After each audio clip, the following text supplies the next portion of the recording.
गरुड़ और तोते की कहानी। एक समय की बात है। भगवान विष्णु के परम भक्त और वाहन गरुड़ देव कैलाश पर्वत पर पहुंचे। कैलाश, जहां स्वयं महादेव का वास है। कैलाश के द्वार पर गरुड़ देव की दृष्टि एक अत्यंत सुंदर नन्हे से तोते पर पड़ी।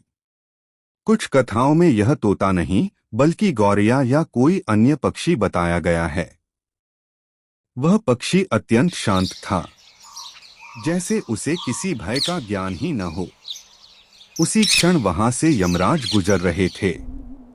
यमराज ने उस छोटे से पक्षी को देखा, क्षण भर के लिए रुके, भौहें सिकोड़ी और फिर एक रहस्यमय मुस्कान के साथ भीतर चले गए।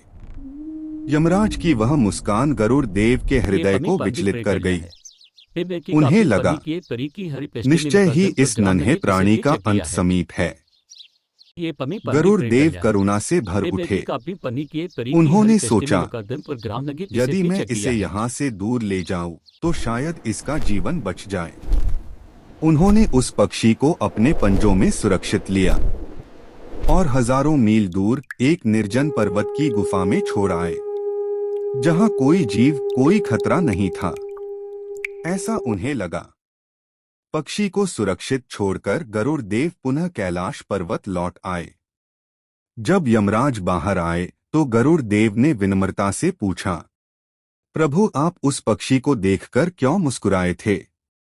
यमराज ने शांत स्वर में कहा, जब मैंने उस पक्षी को देखा तो मुझे यह देखकर आश्चर्य हुआ कि इसकी मृत्यु कुछ ही क्षणों बाद, यहां से हजारों मील दूर एक पहाड़ी की गुफा में एक सर्प द्वारा निश्चित है।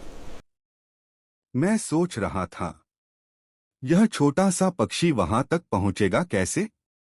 लेकिन अब वह वहां पहुंच चुका होगा और काल ने अपना कार्य पूर्ण कर लिया होगा। यह सुनकर गरुड़ देव स्तब्ध रह गए। उन्हें समझ आ गया, जिसे वे बचाना चाहते थे, उसी को वे स्वयं मृत्यु के द्वार तक पहुंचा आए थे। गरुड़ पुराण की यह कथा हमें सिखाती है कि नीति को बदला नहीं जा सकता, काल समय से कोई नहीं बच सकता।